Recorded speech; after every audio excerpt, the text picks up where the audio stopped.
Hey there, it's Jennifer. Welcome to my YouTube channel. I'm back with an art journal process video, and I'm working in my square Dina Wakley journal, and I have mixed up a few different purples and yellows to use on this page. I haven't sat down with a plan. I'm really working intuitively. The only thought process here is I'm trying to work on a complementary color story for my background. I use yellow a lot, but I do not use purple much, so I'm trying to push myself there as well with the use of these two colors. I'm not, like I said, it's really intuitive. I don't have much of a plan going in other than these two colors. This page is not revolutionary. I'm not, coming up with some amazing new technique, but I thought it might be fun just to post another video that you can follow if you're interested. I won't do much by way of talking. I will just add some music and subtitle in information that you might be interested in, and I will be back at the end of the video.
Okay, guys, I said I wasn't going to do much talking, but I just wanted to kind of mention, I'm working intuitively here, and a lot of us are so worried about making something that's not perfect in our art journal or making something quote-unquote ugly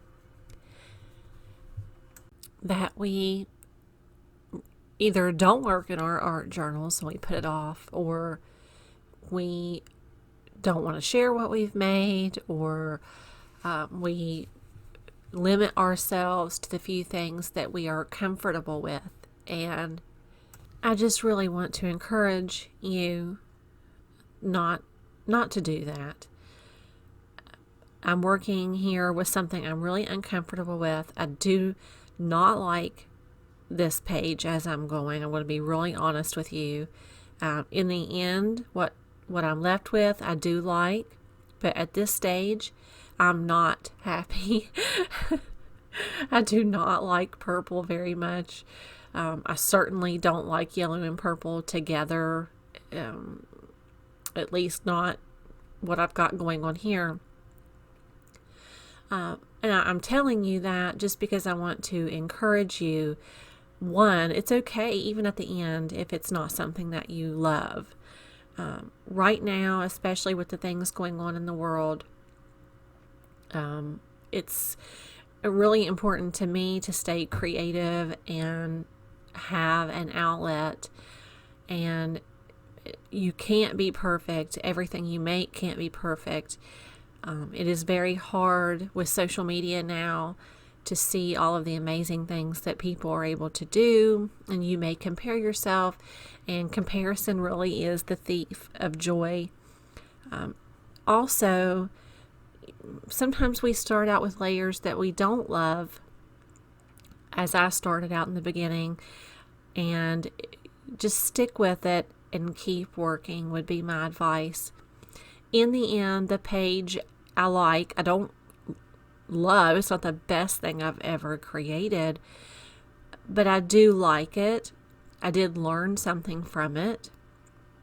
And the only way you really can grow in your art, I believe, is to really push yourself through these stages, and to use things that you don't like. For me, purple and orange are difficult colors. I don't use red a lot either. And I like this red edition more than any other use of red in anything I've ever made. So the way to get comfortable is just to push yourself past those moments. And like I said, you may not love the outcome, but the act of working through and completing is quite valuable.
I talked about earlier learning.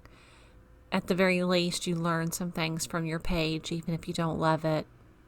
Looking back, I wish I had carried that white nail head or screw head, whatever that sort of looks like, white shapes in the bottom left. I wish I had carried that a little further up the left side of the page. hugging that square and carrying that design a little further up the left. It's these little things and these moments where I learn about composition and color. So even if the page isn't the most difficult as far as technique or the most beautiful thing I've ever created, I definitely learn there is value in these moments. I hope you have enjoyed this tutorial. It was just a quick walkthrough of a really basic page, but I'm trying to put out some extra content right now for those of us who are sort of stuck at home, and art can be a really therapeutic thing, even if you're just watching someone else create and you can just sort of get lost in the process. I hope you are all well, and thank you so much for visiting. I'll see you next time.